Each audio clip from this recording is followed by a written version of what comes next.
manusia berbudi luhur, tahu benar dan salah, adalah salah satu konsep persaudaraan Setia Hati Trate. Setia Hati Trate tidak mengajarkan bagaimana cara melancarkan pukulan jarak jauh, juga tidak mengajarkan bagaimana memecahkan benda-benda keras.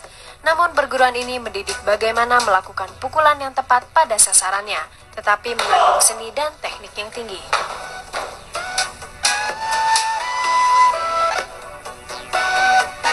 Untuk bergabung ke Setia Hati Trate tidaklah sulit. Usia 9 tahun, sehat lahir batin sudah dianggap sah untuk perguruan ini. Sabuk polos meningkat ke sabuk merah muda dan hijau merupakan jenjang yang mesti ditempuh para anggota pemula, yang disebut dengan calon warga sebelum masuk menjadi warga.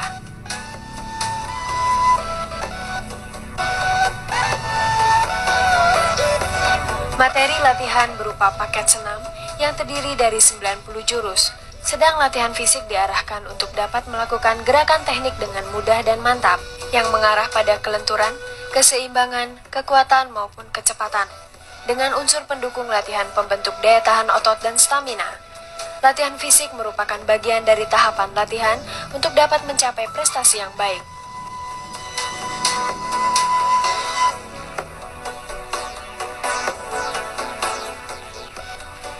Jika pesilat mempunyai kondisi fisik yang baik, akan dapat mengembangkan prestasi di bidang teknik dan taktik. Kesemua ini bisa dilakukan dengan menggunakan senjata berupa toya, rambin, belati, pedang, maupun trisula yang diajarkan di persaudaraan ini.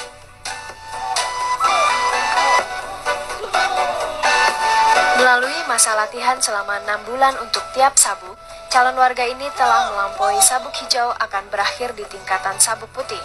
Maksudnya setelah sekian lama berlatih dan digembleng di Setia Hati Trate, diharapkan para anggota mempunyai hati yang putih dan bersih.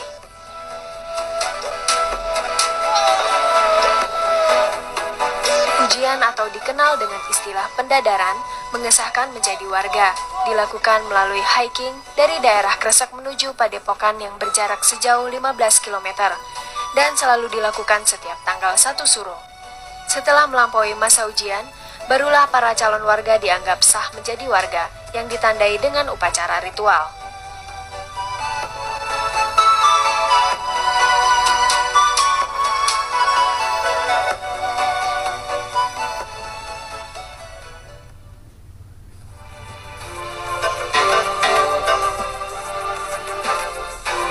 Persaudaraan Setia Hati Trate. Nama organisasi ini menggunakan kata persaudaraan, bukan perguruan. Ini melambangkan bahwa hubungan batin atau jalinan kasih antar sesama warga yang tergabung di dalamnya adalah layaknya hubungan persaudaraan antar manusia dengan manusia berasal dari satu kandungan.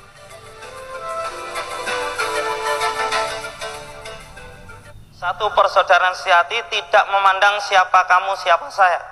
Latar belakangmu apa, latar belakangku apa. Yang adalah kamu orang Setia Hati Trate, saya orang Setia Hati Trate. Itulah yang inginkan.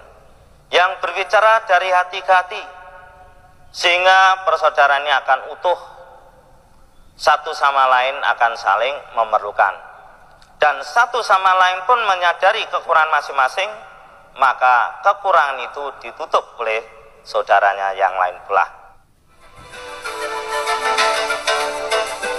Hubungan persaudaraan yang kekal abadi tidak memandang derajat, agama, suku, ataupun ras. Persaudaraan dalam Setia Hati Trate adalah persaudaraan yang tetap berpedoman pada tata krama dan sopan santun sesuai dengan adat dan budaya bangsa.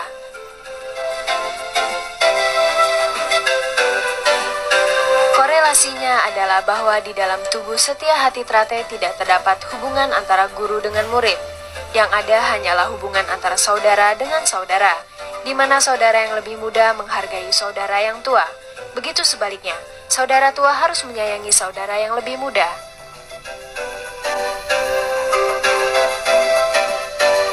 Jumlah anggota yang begitu membengkak dirasa sulit untuk mengenal satu sama lain. Untuk mengakrabkan ikatan persaudaraan antar warga, maka Setia Hati Trate menyelenggarakan turnamen persaudaraan Setia Hati Trate Cup yang dilangsungkan tiap 3 tahun sekali. Turnamen ini bukan sekedar ajang memperkukuh persatuan persaudaraan, tapi juga merangsang prestasi para warga, di samping juga digelar kejuaraan pencaksilat antar mahasiswa.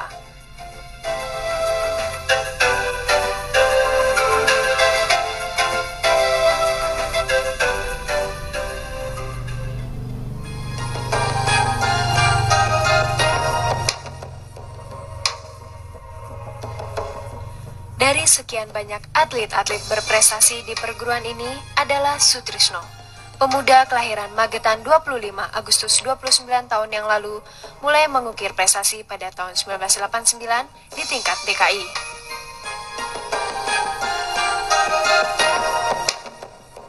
Mengaku pertama kali mengikuti pencaksilat atas dorongan dari kakaknya, Sutrisno kini benar-benar jatuh cinta pada olahraga milik leluhur.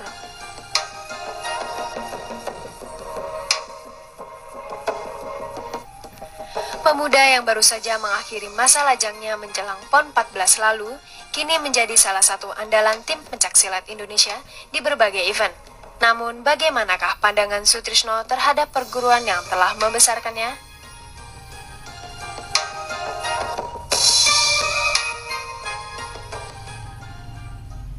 Saya dari pertama sampai sekarang saya tetap orang Esa Teratai.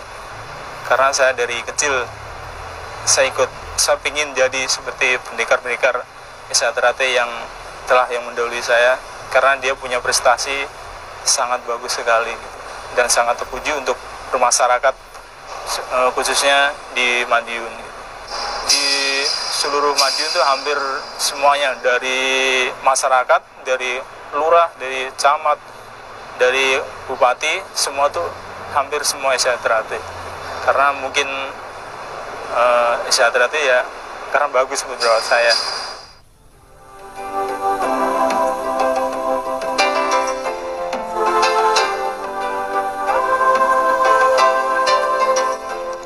Berbagai event besar telah diikuti dengan hasil yang cukup membanggakan, mulai dari tingkat kejurnas, PON, bahkan kejuaraan dunia. Siapa sangka dari kota kecil Madiun telah lahir pesilat yang membawa harum nama bangsa.